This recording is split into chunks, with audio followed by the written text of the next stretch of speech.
DACA es un programa que empezó la administración del presidente previo, del presidente Obama. Es un programa para proteger a los muchachos o las personas que los padres los trajeron aquí mientras eran menores de edad. Entonces, DACA quiere decir Deferred Action for Childhood Arrivals en inglés. En español es acción deferida para los que llegan en la infancia. Ese programa, para uno calificar, cuando se inició fue en el 2012 que se inició, y para calificar uno tuvo que demostrar que había entrado aquí a los Estados Unidos antes de los 16 años, que estuvo aquí físicamente, había entrado antes de junio del 2007, que estaba aquí físicamente presente hasta el momento que pasaron la ley en el 2012, y también que o se graduaron de la secundaria, de aquí del high school, tenían un diploma del high school, o que estaban actualmente estudiando en el high school, en la universidad, pero que son o ya se graduaron del high school o actualmente son estudiantes. También si uno estuvo en el ejército de los Estados Unidos, de esa manera también calificaba. El problema es que estaba limitado a las personas que eran menores de 31 años en el momento que pasaron este programa nuevo. Desafortunadamente, la administración de nuestro presidente actual, él eliminó o tomó la decisión de eliminar ese programa. Ahora, han habido muchas demandas en contra de esa decisión, y hasta ahora hay 3 cortes que le han puesto como un paro a esa decisión. Entonces, inmigración en este momento sigue aceptando solicitudes de DACA de renovación. O sea, si uno ya le otorgaron el DACA, puede seguir renovando ese estatus hasta el momento que las cortes tomen la decisión final. Esto va a llegar hasta la Corte Suprema, y seguro que ellos son los que van a decidir al final si el presidente Trump él violó la Constitución cuando él eliminó ese programa o no. Esa es básicamente la decisión que va a tomar la Corte. No sabemos en realidad de qué manera va a decidir las Cortes al final, pero por ahora lo importante que deben saber es que siguen aceptando renovaciones. No están aceptando solicitudes por primera vez. Si nunca solicitaste el DACA antes, aunque califiques bajo los requisitos que yo acabo de explicar, aunque califiques, desafortunadamente, si no lo solicitaste antes, no puedes hacer esa primera solicitud ahora. Es solo para las renovaciones, ¿okay? Ahora, algo muy importante con el DACA, y es muy parecido al TPS en que no le dan una residencia, lo que le dan es un estatus temporal, le dan un permiso de trabajo. Antes también se podía solicitar un permiso de viaje. Con el DACA ya no están dando permiso de viaje con el DACA, pero antes de que el presidente Trump lo eliminara, daban permiso de trabajo también, y ese estatus de DACA lo protege a uno de la deportación. Entonces, por eso es un programa tan importante, porque a estos muchachos que los trajeron o a las personas que ahora quizás son adultas, pero los trajeron cuando eran menores de edad, no tuvieron la opción en venir aquí, los trajeron ellos sin ellos poder determinar o tomar esa decisión por ellos mismos. Entonces, es un programa que ha ayudado a muchos muchachos, hay muchas personas en la escuela de ley, en escuelas de medicina, muchos estudiantes en las universidades que han podido aprovechar y conseguir ese permiso de trabajo, una licencia de conducir, un social con el DACA. Otra cosa que quiero mencionar sobre el TPS, que parecido al DACA y el TPS, ese permiso de viaje que uno antes podía solicitar con el DACA, uno todavía puede solicitarlo con el TPS, ¿okay?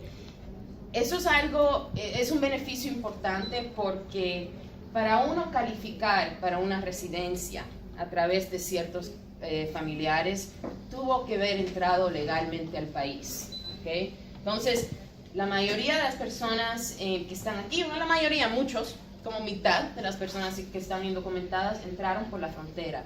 Entonces, aunque tengan ese familiar que le pueda hacer la reclamación, en muchos casos no pueden solicitar residencia aquí. Entonces, con el TPS y anteriormente con el DACA, uno podía pedir un permiso de viaje, permitía que la persona salga fuera del país y ya al regresar tiene su entrada legal. Y si tuviera ese familiar que lo puede reclamar para la residencia, ya tiene su entrada legal. La última entrada al país fue legal, con ese parol que le dan, ese permiso de trabajo, y puede calificar para la residencia aquí, sin tener que salir del país. ¿Okay? Entonces, eso es otro beneficio para las personas que tienen TPS, que todavía está vigente y tienen la oportunidad de viajar. Deben hablar con un abogado a ver si ellos tienen un caso donde es una posibilidad, porque es algo que lo puede ayudar en un futuro. Muchas de las personas con TPS ahora están cumpliendo, como dijo la otra abogada, 20 años aquí. Muchos tienen hijos que están al cumplir los 21 años para poder pedirlos, reclamarlos. Entonces, yo he visto muchos casos donde es una gran ayuda que pidan ese permiso de viaje. Mientras tanto, el DACA está igual que el TPS en que no sabemos cómo van a decidir las cortes al final. Sigue ahí pendiente, pero no sabemos si al final será eliminado o no. Si es eliminado, si las cortes al final, la Corte Suprema decide Trump o su administración no violó ninguna ley en eliminar ese programa, entonces esas personas regresan al estatus que tenían antes. Si no tenían papeles antes, no tenían ningún otro estatus, no tienen otro estatus disponible, regresan a ser indocumentados. Entonces ya se imaginan lo difícil que eso va a ser para personas que han estado aquí ya años y años y años, y también de nuevo regresan a estar en peligro de que le inicien un proceso de deportación o que los deporten si tienen ya orden de deportación. Entonces, por eso es que estos cambios están afectando a la comunidad tanto, porque hay millones de personas con TPS y DACA en este momento. ¿Okay? Además de el TPS, el DACA, quería mencionar, disculpe que le quería mencionar algo del DACA y ahora se me olvidó lo que le... Ya hablamos, el DACA, para que entiendan, eso es lo que les iba a explicar, no es una ley, ¿ok? Para que entiendan un poco de cómo es la estructura de nuestro gobierno, tenemos 3 ramas en el gobierno federal. Tenemos la rama legislativa, que son el Congreso, ellos crean las leyes, ¿okay? Tenemos la rama judicial, ahí están las cortes, ellos interpretan las leyes. Entonces tenemos la rama ejecutiva, ellos son como los fiscales y los policías, ellos son los que ejecutan la ley, ¿okay? Entonces inmigración cae en la rama ejecutiva.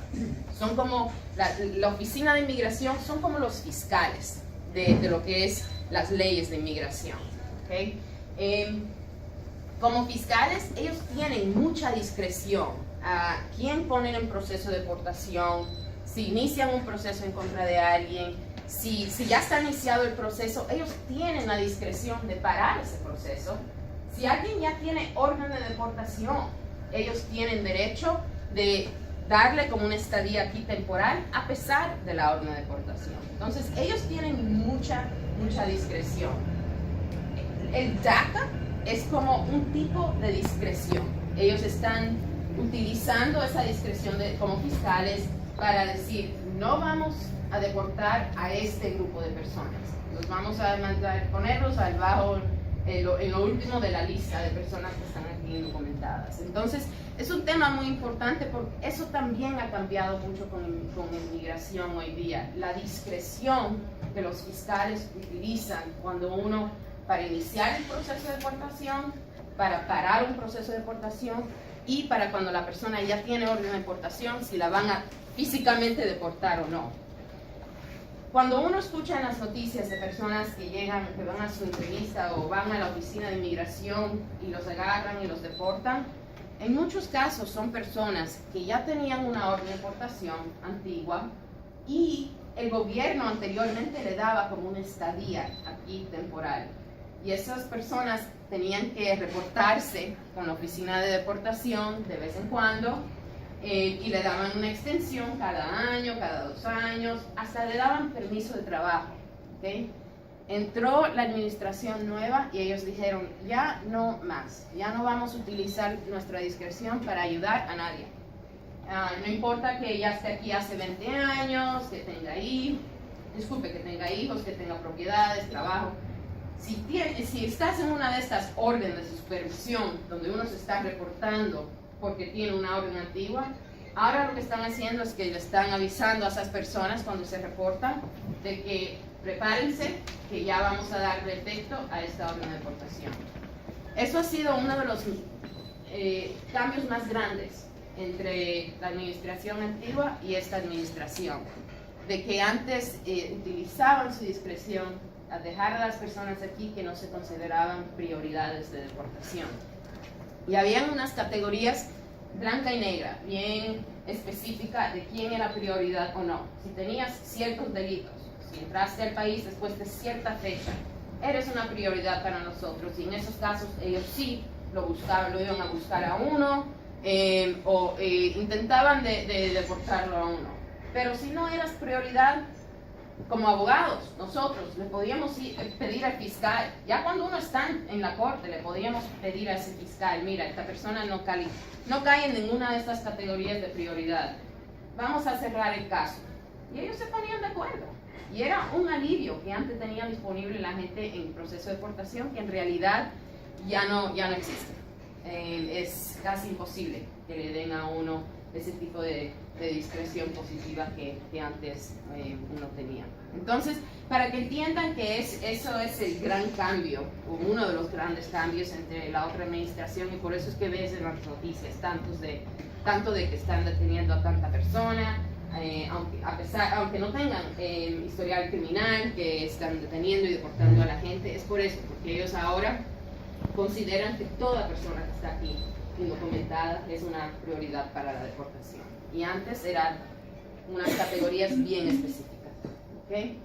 Entonces, diferentes maneras de uno arreglar los papeles. Ya hablamos, el TPS y el DACA son alivios temporales. La otra abogada mencionó el asilo, que es algo que principalmente lo pide alguien que recién llegó al país. Es muy difícil, como ella decía, después de estar aquí muchos años, poder demostrar de que hay alguien que le quiere hacer un daño, que lo está persiguiendo, si usted está aquí hace ya 15 años. Hay situaciones donde sí, pero es muy difícil. También residencia. Si las maneras principales de uno recibir residencia es o por un familiar o por contrato de trabajo. ¿Okay? Entonces, para que sea un familiar que lo pida a uno, ten en cuenta que los ciudadanos solo pueden pedir a sus padres, a sus hijos, aunque sean solteros o casados, a sus esposos y a sus hermanos. ¿Okay? Los residentes pueden pedir a hijos menores de edad, mayores de edad, pero solteros, y a sus esposos. No, los residentes no pueden pedir a sus padres y no pueden pedir a los hermanos. ¿Okay? Si es el esposo, el padre o el hijo menor de edad de un ciudadano, y esa persona entró legalmente al país, no importa que se le haya caducado la visa, pero que entró legalmente, aunque sea con ese permiso que le decía del TPS o del DACA, si tiene esa última entrada al país y fue legal, pueden quedarse aquí a solicitar la residencia. No tienen que salir del país. ¿Okay? Todas las otras categorías de persona, ya una vez que, aunque hayan entrado con visa, si se les caducó la estadía, si ya se quedaron sin papeles, ya no califican para solicitar residencia aquí. En todas esas otras categorías, esposos de residentes, hijos mayores de edad de los ciudadanos, hijos menores de edad de los residentes, hermanos de ciudadanos, la mayoría de las categorías de personas para solicitar residencia a través del familiar tienen que salir del país si están aquí hoy día indocumentados. Entonces, eso... Ok, entonces, como decía, la residencia a través del familiar, si no entró uno, aunque haya entrado legal al país, si está en una de esas otras categorías, está limitado. Hay que salir del país y hacer la entrevista de la residencia en la embajada del país de uno. Ahora, el problema con tener que salir del país es que si uno está aquí ilegal por más de un año, en el momento que sale de los Estados Unidos, aunque sea que va a atender, que está saliendo para atender una entrevista en la embajada americana, en el momento que uno sale, le imponen un castigo de 10 años. No puede regresar por 10 años por haber estado aquí ilegal. ¿Okay? Entonces, esto es otro obstáculo. Aunque tenga el familiar, le quieran hacer la reclamación, tiene que salir del país, hacer el trámite a través de la embajada y ahora tiene este castigo de los 10 años. Hay un perdón que hay que pedir por esa presencia ilegal, por ese castigo de presencia ilegal. Este perdón ahora se puede pedir aquí, en los Estados Unidos, antes de ir a la entrevista en la embajada. Antes de ese cambio, uno tenía que pedir ese perdón en la embajada, entonces tenía que salir con el riesgo de que si le negaban el perdón, no tenía manera de regresar. Pero eso se cambió hace unos años y ahora uno puede solicitar ese perdón, la presencia ilegal, disculpe, aquí antes de salir.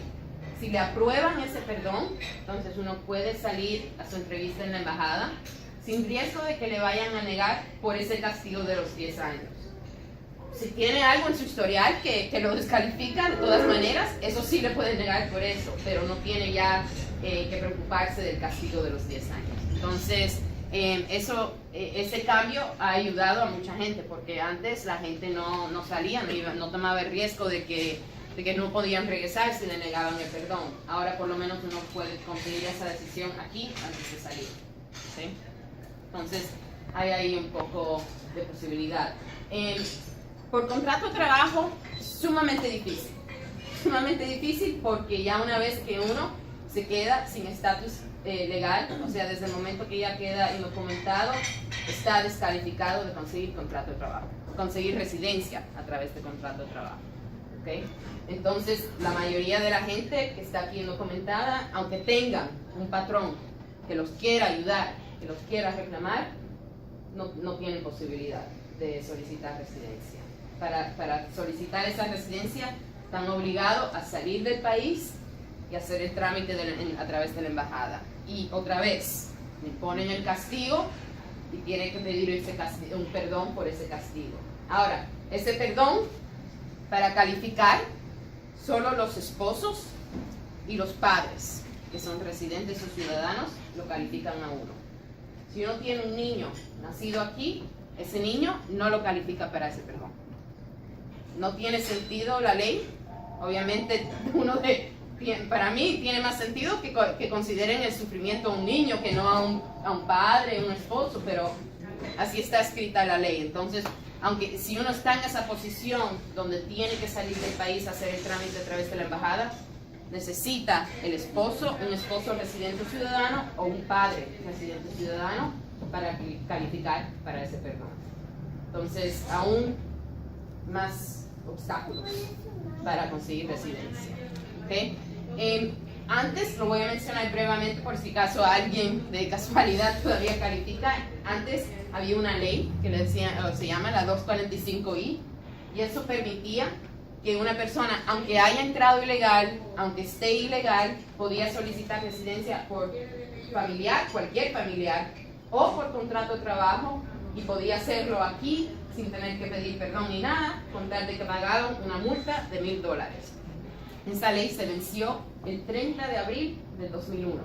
Entonces, si a uno lo reclamaron antes del 30 de abril del 2001, sigue calificando bajo esa ley. Está todavía cubierto por esa ley. Pero si nunca le hicieron a uno ningún tipo de reclamación ni uno estuvo incluido en la reclamación de otra persona, por ejemplo, de un padre, que un hermano lo haya reclamado en esa época. O sea, si nunca tuvo reclamación hecha antes de abril de 2001, entonces desafortunadamente esa ley no los beneficia. Y tiene que salir del país para hacer el pago. Entonces, está difícil, está bien difícil conseguir residencia, aunque sea por familia o por contrato de trabajo. Otros tipos de visa, por ejemplo, visa de estudiante. Igual, una vez que uno está aquí ilegal, no califica tiene que entrar aquí legalmente con una visa y hacer el cambio a la visa de estudiante o pedir la visa de estudiante directamente de la embajada. Pero ya una vez que uno está aquí ilegal, ya igual está eliminado ese beneficio, no tiene derecho a ese beneficio, tiene que salir del país, estar sujeto al castigo, etcétera, etcétera. ¿Okay? Para los que quieren traer a quizás un familiar de otro país para una visa de estudiante, es un proceso bastante fácil, no es muy difícil. Ese solicitante tiene que primero registrarse en una escuela aquí, y puede ser una universidad o hasta puede ser una escuela de aprender inglés, y tienen que demostrar o que tienen el dinero, los ahorros para mantenerse aquí con esa visa de estudiante, porque uno no puede trabajar, no le dan permiso de trabajo con visa de estudiante, y si lo agarran trabajando pierde la visa de estudiante. Entonces no es una buena opción para alguien que está buscando llegar aquí y trabajar. Es mejor opción para, por ejemplo, alguien que quiera traer a un nieto, un sobrino, algo así, y quiere traerlo de alguna manera legal. Es una opción para ese grupo de personas. Pero una vez que esté aquí, no le dan permiso de trabajo. ¿Okay?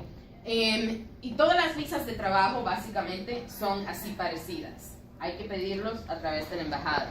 Entonces, para los que están aquí ya indocumentados es muy difícil conseguir. Tienen que salir del país, pedir el perdón, tener familiar que lo califica si es una residencia, pero si es una visa temporal hay otro perdón que se puede pedir, pero no pueden hacer el cambio aquí. Eso es el punto. ¿Okay? Otra residencia que quiero mencionar, porque yo sé que muchos seguro que han escuchado lo que le dicen, la residencia de los 10 años, el perdón de los 10 años.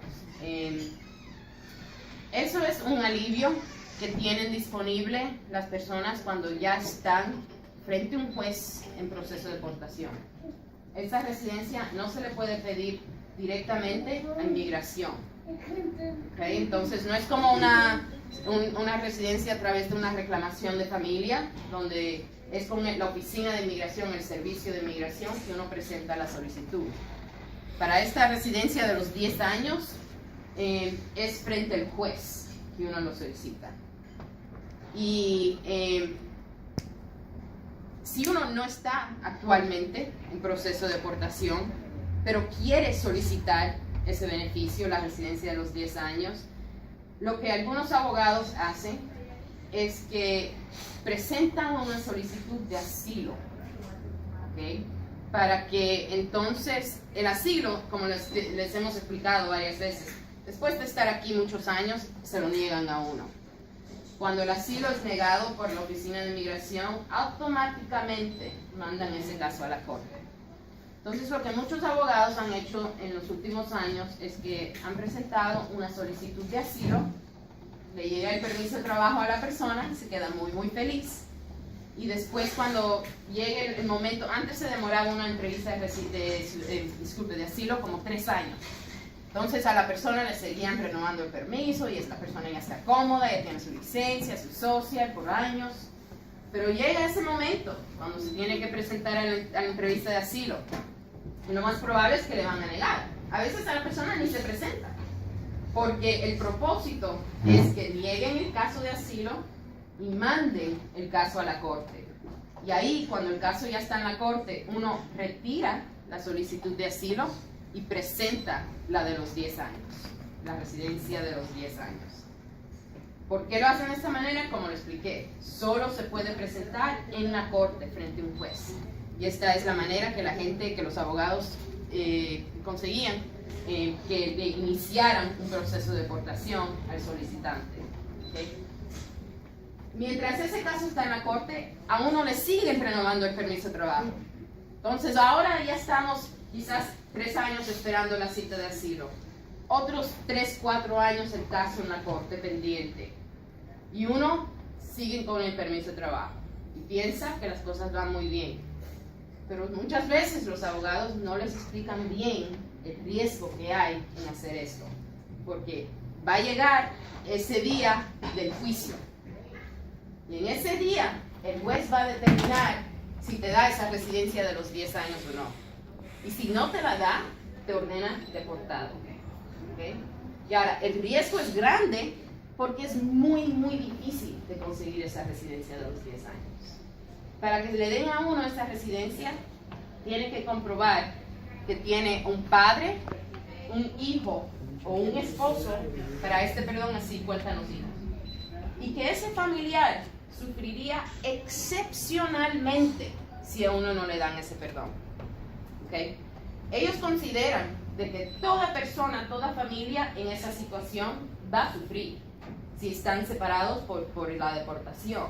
Uno tiene que demostrar que el sufrimiento en el caso de uno es mucho, mucho, mucho más allá de lo ordinario, que es excepcional. ¿Okay? Eso es muy difícil de comprobar. Solo un caso, por ejemplo, cuando tiene uno o un niño con muchos problemas de desarrollo, un padre con condición médica muy grave o un esposo igual. No es suficiente que tenga asma o algo así. Tiene que ser algo grave, grave, grave. Y aún es no hay garantía de que se lo van a dar. Entonces, si un abogado le dice, no se preocupe, págueme $15,000, que yo le voy a conseguir permiso de trabajo, y eventualmente vamos a tener una cita para la residencia, es probablemente este proceso que yo le acabo de explicar, eso es lo que les están metiendo. ¿Okay? Tenga mucho cuidado con eso, y si antes de iniciar ese proceso, hable con más de un abogado, a ver si el caso suyo sí vale. Yo he visto casos donde sí vale la pena tomar el riesgo porque es tan grave la situación, pero es muy, muy raro un caso que valga la pena iniciar un caso así. Entonces tengan cuidado con eso. Aparte de eso, la gente siempre me pregunta, ¿cómo puedo, aunque no me den residencia, cómo puedo conseguir permiso de trabajo? Es muy difícil. Ellos solo dan el permiso de trabajo cuando uno está, por lo general, cuando uno está solicitando como un beneficio permanente. Si tiene un asilo pendiente, si tiene ese perdón de los 10 años pendiente en la corte, si tiene una residencia, una solicitud de residencia pendiente, le dan el permiso de trabajo mientras esa solicitud está pendiente. Pero si no califica para, por ejemplo, un programa como el TPS o el DACA, no hay manera de pedir ese permiso de trabajo. Sí, antes, como expliqué, uno presentaba la solicitud de asilo y la otra abogada la mencionó también, pero ya se ha puesto aún muy difícil porque ahora programan la entrevista de asilo rápido, en 2 veces, para que ya no dé tiempo para acumular los 5 meses que uno necesita para que le llegue el permiso de trabajo. Entonces, hasta eso ya está muy limitado la posibilidad de conseguir permiso así. ¿Okay? Otro programa que sí ha ayudado a mucha gente, que mencionó la oficina de la Fiscalía, la Visa U. La Visa U es para personas que han sido la víctima de algún crimen aquí en los Estados Unidos. Y hay una lista de crímenes que califican, no todos, pero hay muchos. Y que reportó ese crimen, ayudó en la investigación del crimen. Si encuentran al sospechoso, en la acusación, tiene que uno ayudar en la acusación del crimen, tiene que ser testigo para la fiscalía, ¿okay? Y si uno ayuda y sufrió un daño por ser la víctima de ese crimen, entonces uno le puede pedir a la oficina Describing Newbies, uno puede pedir de la oficina de la fiscalía que le den una certificación, como una carta donde certifican de que uno sí está ayudando en ese proceso. Y lo bueno de la Visa U es que sí termina con residencia eventualmente. pero tienen un atraso en migración en este momento como de 4 años. Entonces no es algo que le va a ayudar de un día al otro tampoco, es algo para largo plazo, que uno puede como un plan de largo plazo, porque no le dan permiso de trabajo inmediatamente ni nada, hasta que ya decidan el caso en 4 años, no recibe ningún beneficio. Pero la fiscalía, la oficina de la fiscalía quería que yo mencionara que ellos, esta directiva que ellos tienen nuevo del el fiscal general de Nueva Jersey, como que pasó una póliza nueva de que los policías no te van a pedir, no te van a preguntar tu estatus legal, si estás reportando un crimen, si estás sirviendo de testigo, así que no tienen que tener miedo. Al contrario, es algo que los puede ayudar en un futuro si reporta ese crimen y ayuda a la oficina de la fiscalía con la investigación de ese crimen, ¿okay? En muchos casos, mucha gente viene a mí con casos de violencia doméstica para ver si pueden utilizar eso para una visa U. Sí, pero no si se presentaron a la corte para retirar los cargos, porque entonces no ayudaron como testigo. Entonces eso es otra cosa que tiene que tener alguien consciente, de que no tenga muchas situaciones de violencia doméstica, la persona se siente obligada a regresar a esa persona o está amenazada. No tengan miedo, trabajen con la oficina de la fiscalía, eso al final lo puede beneficiar a uno, puede uno terminar con residencia. Entonces, importante que sepan, y como le mencionaron, no tengan miedo de reportar esos delitos a inmigración, porque, disculpe, a la fiscalía, a la policía, porque ellos no te van a preguntar tu estatus si eres una víctima. ¿Okay? La manera más común que la gente termina detenida por inmigración es si comete algún delito, y más si es un delito grave. Para que entiendan, para inmigración, violencia doméstica ellos lo consideran como algo, aunque aquí en New Jersey es parte de las leyes de manejar, de tráfico, pero para inmigración es algo serio, entonces tienen que tener cuidado con eso, y también violencia doméstica es algo serio. Obviamente todo que tenga que ver con drogas y eso también. Pero tengan cuidado, porque esa es la manera que más común que uno termina en custodia de inmigración, es teniendo un arresto criminal. Hay algunas cárceles aquí en Nueva Jersey que tienen contratos con inmigración, entonces ahí siempre, todo tiempo, hay un oficial de inmigración, y el momento que tú entras ahí, el oficial de inmigración va y te entrevista. Entonces, por eso es que uno termina en la custodia de inmigración cuando lo arrestan.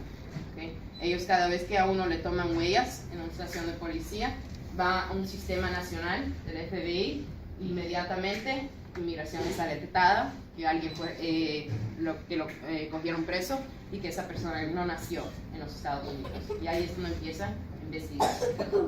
¿Okay? Entonces tengan cuidado con eso. Okay. Bueno, excelente.